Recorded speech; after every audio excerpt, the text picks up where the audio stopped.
Nous avons eu part au Saint-Esprit. Hébreux 6,4. Le Seigneur nous fait participants du Saint-Esprit, dans l'intention de nous apprendre avec patience et amour à marcher, à vivre et à être conduits par l'Esprit. Pour apprendre à marcher et à être conduits par l'Esprit, nous devons être dans une suggestion totale au Saint-Esprit. Notre être intérieur doit désirer ardemment une telle conduite. Si nous n'apprenons pas à marcher et à être conduits pas à pas par lui, nous commettons des erreurs et essuierons des pertes. Au début de notre vie chrétienne, nous accomplissons beaucoup de services divers pour le Seigneur avec zèle.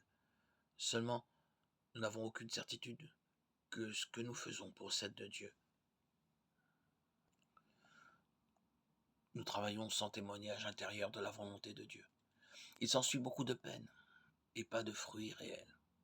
Nous avons à apprendre, sous la conduite du Saint-Esprit et sous son contrôle, à nous enquérir de ses plans.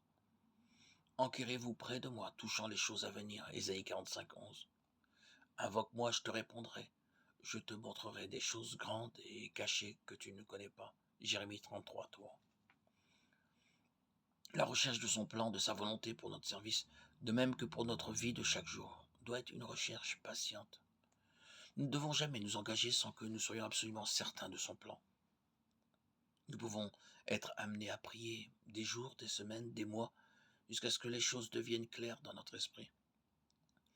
Tous les mouvements du Seigneur étaient souverainement conduits. Il allait là où le Père voulait.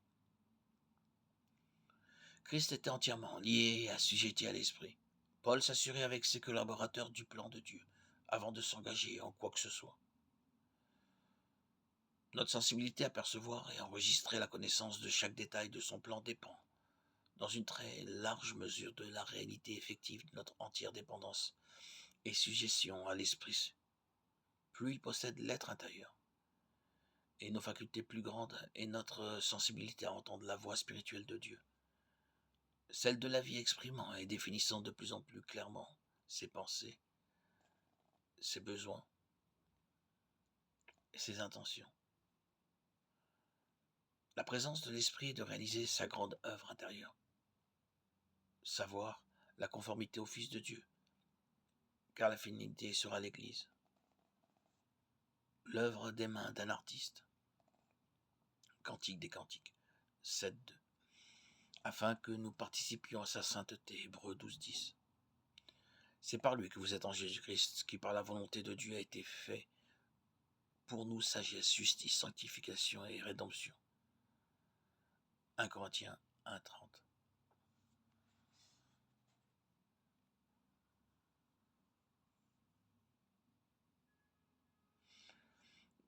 Nous avons été sanctifiés en Jésus-Christ, appelés à être saints. 1 Corinthiens 1.2.